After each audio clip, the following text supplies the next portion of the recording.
अभी मैं मौजूद हूँ श्री माता वैष्णो देवी यात्रा के एक अहम पड़ाव अर्धकुंवारी मंदिर के पास। आज मैं आपको अर्धकुंवारी मंदिर के बारे में कुछ अहम बातें बताऊंगा, जिन्हें जानने के बाद आपकी यात्रा बहुत आरामदायक हो जाएगी अगर आप इस वीडियो को पूरा देख लेते हैं तो कमेंट बॉक्स में एक बार जय माता दी जरूर लिख दीजिए। सबसे पहले बात करते हैं कि अर्धकुंवारी मंदिर कैसे पहुंचा जाए। यहाँ आने के दो पैदल रास्ते हैं। पहला रास्ता पौराणिक रास्ता है जो बाणगंगा और चरण पादुका होते हुए आता है। इस रास्ते की पैदल यात्रा की बात करें तो करीब 8 किलोमीटर की पैदल यात्रा करनी होती है।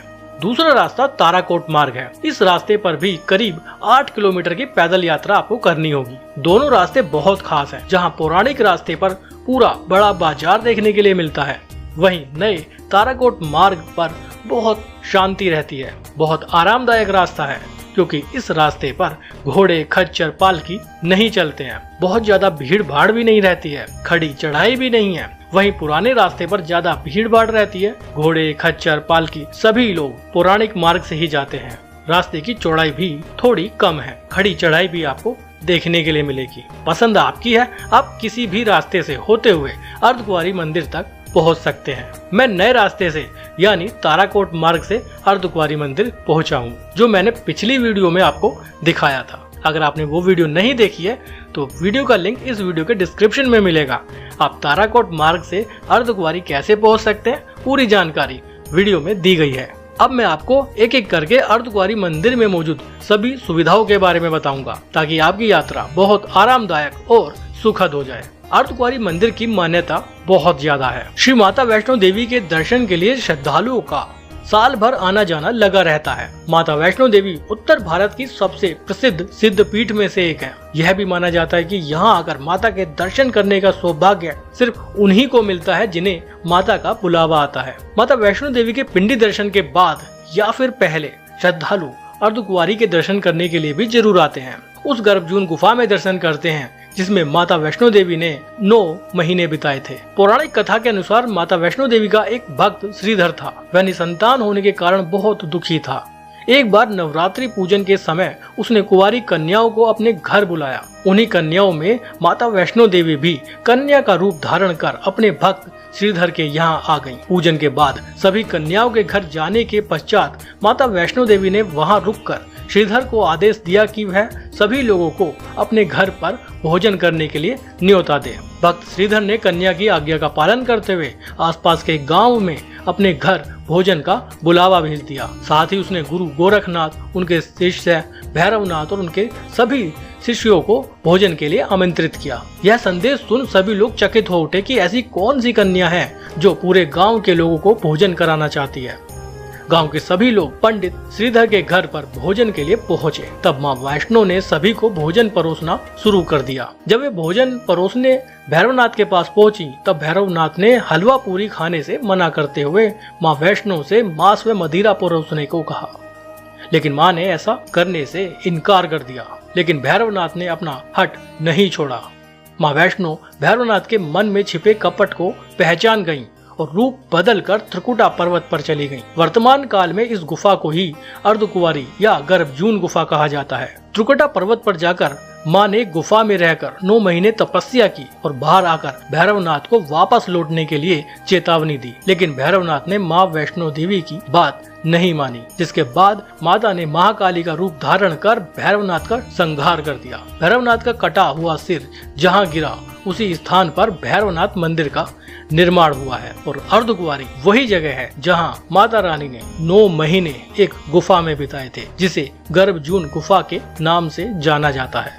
चलिए अब मैं आपको अर्धकुंवारी मंदिर के आसपास की कुछ दूसरी जगहों पर लेकर चलता हूँ। अर्धकुंवारी मंदिर में मौजूद अन्य सुविधाओं की जानकारी देने से पहले मैं आपको यहाँ के कुछ खूबसूरत नज़ारे दिखाता हूँ। यह रास्ता है पौराणिक मार्ग, जो कटरा से बाणगंगा चरण पादुका होते हुए अर्धकुंवारी तक आता है। इस रास्ते से कटरा का बहुत ही सुंदर नज़ारा देखने के लिए मिलता है। एक तरफ जहाँ कटरा से हम अर्धकुंवारी का खूबसूरत नज़ारा देखते हैं, वहीं आज अर्धकुंवारी से कटरा का नज़ारा देखने के लिए मिल रहा है। चलिए अन्य सुविधाओं के बारे में बात करते हैं। जम्मू एंड कश्मीर बैंक का एटीएम भी यहाँ मौजूद है। अगर आपको कैश की जरूरत है तो आपको आसानी से यहाँ मिल जाएगा। अब यहाँ पर काफी तोड़ फोड़ की जा रही है। काफी नया निर्माण कार्य चल रहा है, नई नई बिल्डिंग्स बन रही हैं। बताया जा रहा है कि यहाँ पर श्री माता वैष्णो देवी श्राइन बोर्ड लंगर के लिए एक नई बिल्डिंग का निर्माण कर रहे हैं। जिस तरह से ताराकोट मार्ग पर एक फ्री लंगर चलाया जाता है, सांझी छत पर भी एक फ्री लंगर चलाया जा रहा है और अब भैरव मंदिर पर भी एक लंगर बन चुका है। उसी तरह अर्धकुंवारी में भी एक बड़े स्तर पर लंगर का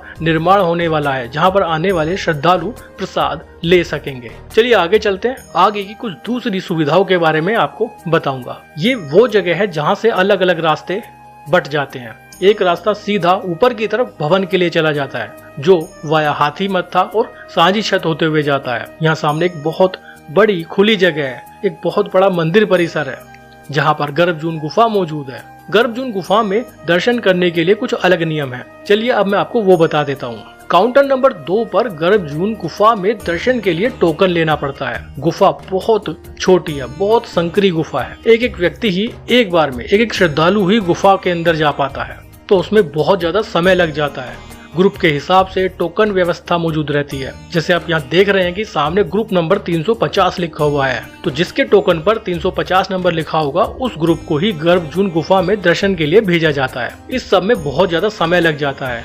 यात्रियों की संख्या जब बहुत ज्यादा होती है तो 24 घंटे तक का भी इंतजार करना पड़ जाता है। कभी कभी जब यात्री बहुत कम होते हैं तो टोकन लेते ही गर्भजून गुफा में दर्शन करने के लिए नंबर आ जाता है। ये पूरी तरह से निर्भर करता है कि अर्धकुंवारी पर कितने यात्री मौजूद हैं। चलिए अब बात करते हैं अर्धकुंवारी मंदिर में रुकने की व्यवस्था की। यहाँ पर शैलपुत्री भवन, शारदा भवन और भगवती भवन मौजूद है। ये 3 बड़े बड़े भवन अर्धकुंवारी में मौजूद है। ये तीनों ही भवन श्री माता वैष्णो देवी श्राइन बोर्ड द्वारा ही चलाए जाते हैं। यहाँ पर रुकने के लिए आपको रूम और डोरमेट्री दोनों मिल जाएंगी। डोरमेट्री में एक व्यक्ति को एक बेड दिया जाता है, जिसका किराया मात्र 150 रुपए रहता है और रूम का किराया 800 रुपए रहता है। लेकिन इन सभी की बुकिंग ऑनलाइन श्री माता वैष्णो देवी की ऑफिशियल वेबसाइट पर ही की जाती है। अब आपको मिलते हैं या नहीं, ये पूरी तरह से आपकी किस्मत पर निर्भर करता है। डायरेक्टली यहाँ पर काउंटर पर आने के बाद रूम या डॉर्मेट्री मिलने में काफी दिक्कतें होती हैं। इसके अलावा यहाँ पर एक फ्री रुकने की व्यवस्था भी मौजूद है, जिसमें एक बड़ा सा हॉल है। शैलपुत्री भवन के पास ही एक बड़ा सा हॉल मौजूद है, जहाँ पर यात्री रात में रुक सकते हैं। इसके लिए आपको कोई भी खर्चा नहीं होगा। यहाँ पर एक कंबल स्टोर भी मौजूद है, जहाँ से आप फ्री कंबल ले सकते हैं। उसके लिए एक कंबल की 100 रुपए एज ए सिक्योरिटी देना होता है। मान लीजिए आप 5 कंबल लेते हैं तो आपको 500 रुपए देने होंगे और ये 500 रुपए भी रिफंडेबल होते हैं। जब आप कंबल लौटाएंगे तो आपको वापस वही 500 रुपए दे दिए जाएंगे। रुकने के लिए अर्धकुंवारी मंदिर के पास काफी अच्छी व्यवस्था है और रात के समय यहाँ पर बहुत ज्यादा भीड़ हो जाती है। ये जो खुला परिसर आप देख रहे हैं, यहाँ पर बहुत ज्यादा भीड़ हो जाती है। लोग यहाँ पर सोते हैं, पूरा परिसर खचाखच यात्रियों से भर जाता है। अब मैं आपको कुछ और व्यवस्थाओं के बारे में बताता हूँ। ये जो काउंटर आप देख रहे हैं, यहाँ पर आप वर्चुअल श्री माता वैष्णो देवी गुफा के दर्शन कर सकते हैं। एक व्यक्ति से 100 रुपए लिए जाते हैं और आप वर्चुअली माता वैष्णो देवी गुफा की यात्रा कर पाएंगे। ये भी एक अच्छी पहल है श्राइन बोर्ड की। इसी काउंटर के पास में एक और रूम है, जिसे लैक्टेशन रूम के नाम से जाना जाता है। यहाँ पर माताएं अपने बच्चों को दूध पिला सकती हैं। ये व्यवस्था सिर्फ आपको अर्धकुंवारी मंदिर में ही देखने के लिए मिलेगी। अर्धकुंवारी मंदिर की बहुत ज्यादा मान्यता है। आपको श्री माता वैष्णो देवी भवन में दर्शन करने से पहले या बाद में अर्धकुंवारी मंदिर में दर्शन करने जरूर आना चाहिए। ये जो मंदिर आप देख रहे हैं, यही अर्धकुंवारी मंदिर है। अगर आप गर्भजून गुफा में नहीं भी जा पाते हैं तो आपको इस मंदिर में जरूर दर्शन करने आना चाहिए। मंदिर के अंदर कैमरा अलाउ नहीं है, तो मैं आपको बाहर से ही दर्शन करवा रहा हूँ। आइए अब मैं आपको अर्धकुंवारी मंदिर से कटरा का एक सुंदर नजारा दिखाता हूँ। ये जो नजारा आप देख रहे हैं, ये कटरा है और अभी मैं अर्धकुंवारी मंदिर के ठीक बाहर खड़ा हूँ। ये नजारा आपको कटरा से भी देखने के लिए मिलता है, अर्धकुंवारी मंदिर का। अब आप अर्धकुंवारी मंदिर से कटरा का नजारा देख रहे हैं। अर्धकुंवारी मंदिर में एक आरती का भी आयोजन किया जाता है। आप चाहें तो उस आरती में भी सम्मिलित हो सकते हैं। आरती का समय गर्मियों में सुबह 6 से 7 बजे और शाम को 7 से 8 बजे रहता है। वहीं सर्दियों में ये समय सुबह 6 से 7 और शाम को 6 से 7 रहता है। इस आरती में सम्मिलित होने के लिए आपको 300 रुपए की एक पर्ची कटानी होती है। इसको आप ऑनलाइन प्राप्त कर सकते हैं। 300 रुपए की रसीद लेने के बाद आपको गर्भजून गुफा में जाने के लिए भी प्राथमिकता मिल जाती है। मतलब आपको घंटों यहाँ पर इंतजार नहीं करना पड़ेगा। आरती की ऑनलाइन बुकिंग आप श्री माता वैष्णो देवी की ऑफिशियल वेबसाइट से कर सकते हैं। मंदिर के बाजार में खान पान की बात करें तो यहाँ पर श्री माता वैष्णो देवी श्राइन बोर्ड का भी एक भोजनालय मौजूद है, जहाँ पर बहुत किफायती कीमत पर आप खाना खा सकते हैं। इसके अलावा यहाँ पर मैकडोनाल्ड, बीकानेर वाले जैसे बड़े बड़े ब्रांड भी मौजूद हैं। साथ ही कुछ दूसरे प्राइवेट रेस्टोरेंट यहाँ पर बने हुए हैं। यात्रा मार्ग पर खानपान के लिए अर्धकुंवारी एक अहम पड़ाव है। मैं अर्धकुंवारी से अब भवन की ओर जाने वाला हूँ। भवन जाने के भी 2 मार्ग हैं। या तो आप हिमकोटी वाले रास्ते से निकल जाइए या फिर आप हाथीमत्था, साजिशत होते हुए भवन जा सकते हैं। मैं हाथीमत्था, साजिशत पौराणिक मार्ग से ही भवन की पैदल यात्रा करूंगा। हालांकि अर्धकुंवारी से भवन तक बैटरी कार की भी व्यवस्था मौजूद रहती है, जिसकी आप ऑनलाइन बुकिंग कर सकते हैं श्री माता वैष्णो देवी वेबसाइट पर जाकर। भवन के लिए एक व्यक्ति का किराया 450 रुपए रहता है।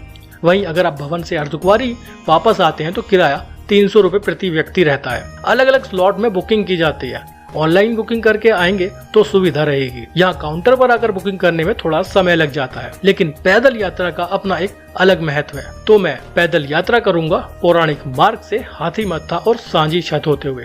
ये पूरी यात्रा मैं आपको माता वैष्णो देवी सीरीज के नेक्स्ट एपिसोड में दिखाऊंगा, तो वो एपिसोड भी आप जरूर देखिएगा। ये एपिसोड अच्छा लगा हो तो लाइक जरूर करिएगा, शेयर जरूर करिएगा उन सभी लोगों के साथ जो माता रानी के भक्त हैं, माता वैष्णो देवी यात्रा पर जाने का प्लान कर रहे हैं। शायद इस वीडियो से उनकी कुछ हेल्प हो जाए। और माता रानी के भक्त कमेंट बॉक्स में जय माता दी जरूर लिखिएगा। तो मिलते हैं आपसे अगले एपिसोड में, तब तक के लिए जय माता दी। बहुत बहुत धन्यवाद।